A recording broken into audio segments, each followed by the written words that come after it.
उसने अपनी hair style बदल ली और उसी पल से अपने लिए जीने की कसम खा ली। जब उस आदमी ने उसमें यह बदलाव देखा तो वह चिढ़ गया और उससे कहा कि वह अपने पुराने कपड़े फिर से पहन ले।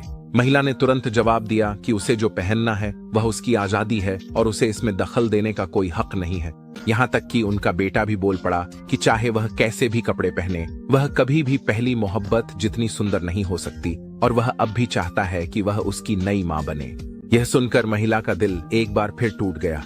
उसने एक बार फिर अपने पति से तलाक मांगा ताकि पिता और बेटा वही पा सकें जो वे चाहते हैं, लेकिन आदमी ने जोर दिया कि इस बारे में तभी बात करेंगे जब उसकी याददाश्त वापस आ जाएगी। महिला ने कहा कि वह होश में है और जल्दी तलाक चाहती है। उस रात वह दोस्तों के साथ घूमने गई ताकि मन हल्का कर सके। जब दोस्तों पता चला उसने तलाक मांगने के लिए भूलने का नाटक किया था तो उन्होंने राहत की सांस ली। वह आखिरकार जाग गई है। उन्होंने कहा कि वह आदमी घटिया इंसान है। वह साफ तौर पर अपनी पहली मोहब्बत से प्यार करता था, फिर भी उसने उससे शादी की। अगले ही पल पहली मोहब्बत अचानक उसके पास आ गई और उसका मजाक उड़ाते हुए उसे पीछा करने वाली बताया, जो आदमी के पीछे पीछे हर जगह जाती है। महिला अब और चुप नहीं रही। उसने सबके सामने ऐलान कर दिया कि पहली मोहब्बत ही उसकी शादी में तीसरी औरत है। उसने उसे भरोसा दिलाया कि तलाक की प्रक्रिया पहले ही शुरू हो चुकी है। उसने तो पहली मोहब्बत से यह तक कह दिया कि वह आदमी को जल्दी तलाक के लिए मनाने में मदद करे।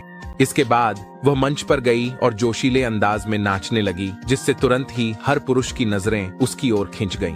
अपनी पत्नी को इतनी चमकते हुए देखकर उस आदमी के दिल में जलन और पछतावे की टीस उठी। अब उसकी आंखों में उस आदमी के लिए कोई जगह नहीं बची थी। दोस्तों की तारीफ सुनकर वह आदमी अब और अनदेखा किया जाना बर्दाश्त नहीं कर सका, इसलिए उसने जानबूझकर बिजली का स्विच बंद कर दिया और अंधेरे का फायदा उठाकर उसे वहां से उठा ले गया।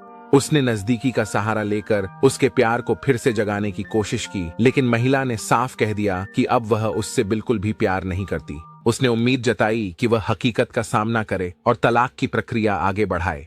उसे वापस पाने में असमर्थ वह केवल शांत रहने का नाटक कर सका और वहां से चला गया।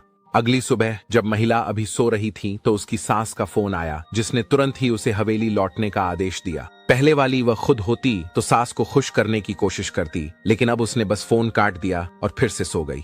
गुस्से में आकर सास ने अपने बेटे को फोन किया। पहले महिला की शिकायत की, फिर कहा कि वह शाम को महिला को लेकर आए ताकि बातें की जा सकें। अपनी सास के सामने महिला ने भूलने का नाटक जारी रखा और कहा कि वह बस जल्द से जल्द तलाक चाहती है। सास को यह सुनकर अंदर ही अंदर खुशी हुई, फिर भी उसने कहा कि वह उनके मामलों में दखल नहीं दे सकती। महिला उसकी सोच को अच्छी तरह समझ गई और एक बार फिर आदमी से तलाक की मांग की। आदमी चिढ़ गया और उससे सवाल करने ही वाला था, लेकिन उसकी पहली प्रेमिका का फोन आते ही वह तुरंत शांत हो गया। महिला को नहीं पता था कि